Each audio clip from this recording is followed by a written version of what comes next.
Native to Sri Lanka, cinnamon has been found as far back as 2800 BC in ancient Chinese writings. The earliest point of man making bread goes back 14,000 years ago at a site in ancient Jordan where they recently discovered burnt breadcrumbs in a fireplace at a dig site. Now, this was more likely a flatbread considering that yeast wasn't used until 1300 BC. So my best guess is that at some point, many years ago, someone had to have added cinnamon to bread, which would be the earliest form of a cinnamon roll, I suppose.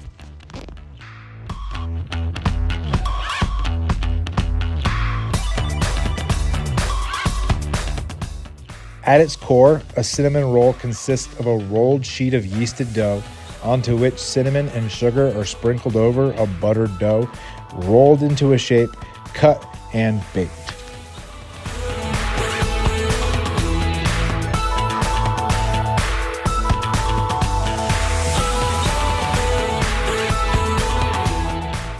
The origin of cinnamon rolls goes to the beautiful country of Sweden, where it is said that a German nun running an orphanage started serving these delicious pastries as a fulfilling breakfast for the orphans, and it has grown in popularity ever since. And in fact, on October 4th in Sweden, it is National Cinnamon Roll Day.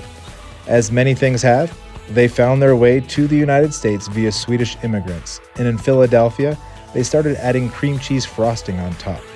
Where things get really interesting, though, is in the 1960s in many Midwestern schools, they served cinnamon rolls with chili.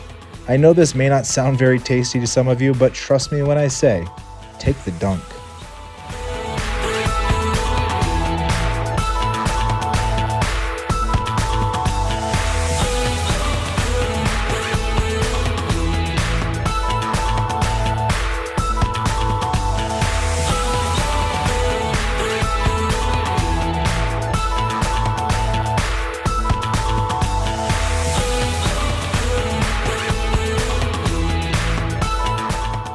For this last amount of flour, make sure you only add about 1/3 to half of it at a time. Otherwise, you're going to end up with a cloud of flour in your kitchen, and nobody likes that.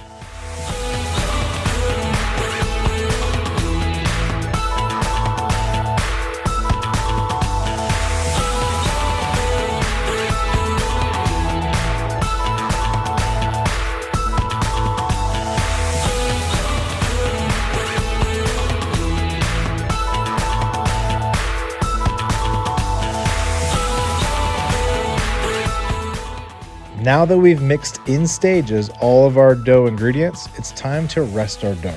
But first we need to remove the dough hook. By slightly wetting our hands, it will allow us to remove the dough from the hook without it sticking to our hands.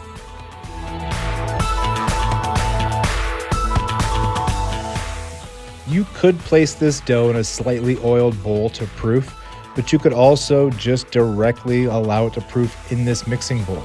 And yes, it is going to stick slightly to the sides of your bowl, but we aren't going to lose enough dough to really matter. So do whichever resting method you prefer.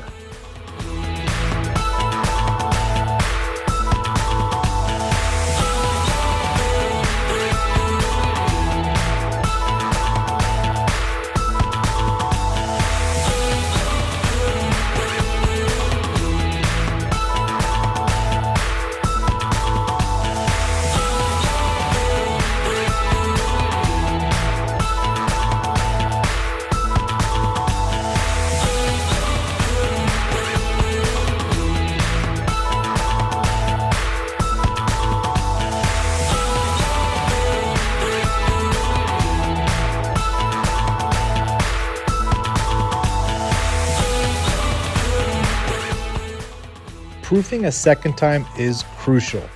Do not overlook this step.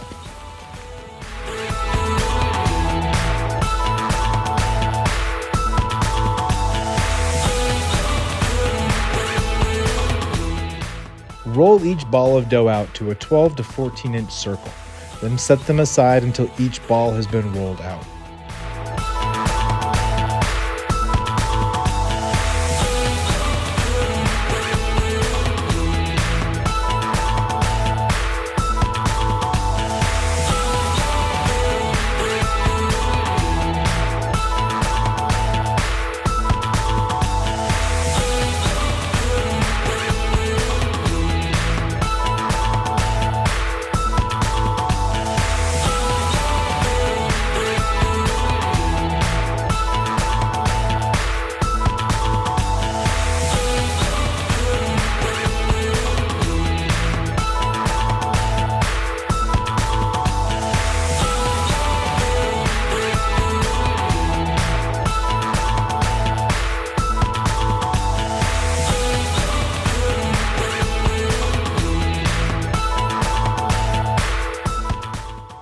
Now it's time to layer our dough. With a healthy amount of melted butter, you want to leave about a 1/2 inch to 3/4 of an inch unbuttered dough on the outer edge. This will help us to seal the ends of our twists a lot easier.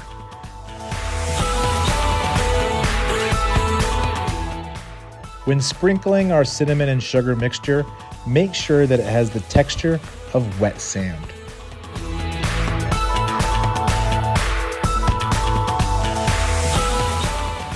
Now continue this process until you have 6 layers of dough and 5 layers of cinnamon and sugar.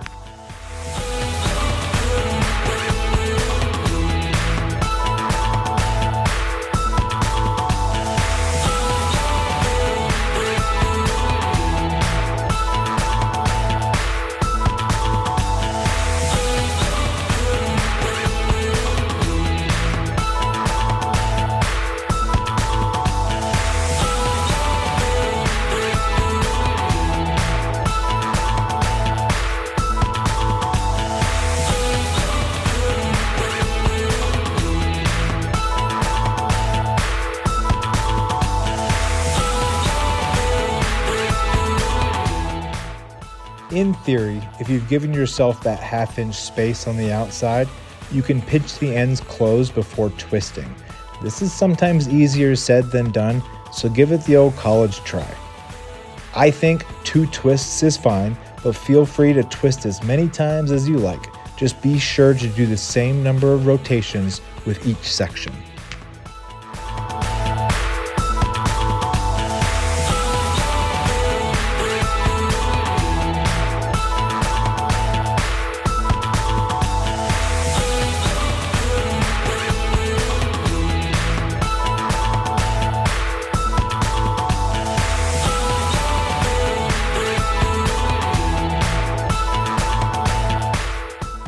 Proofing a 3rd time is pretty important as well.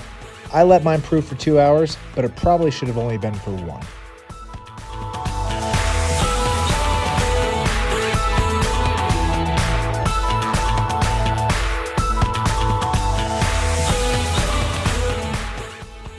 You could eat this right now hot and fresh straight out of the oven, but if you want to put some icing on it, make sure you let it cool fully before you drizzle.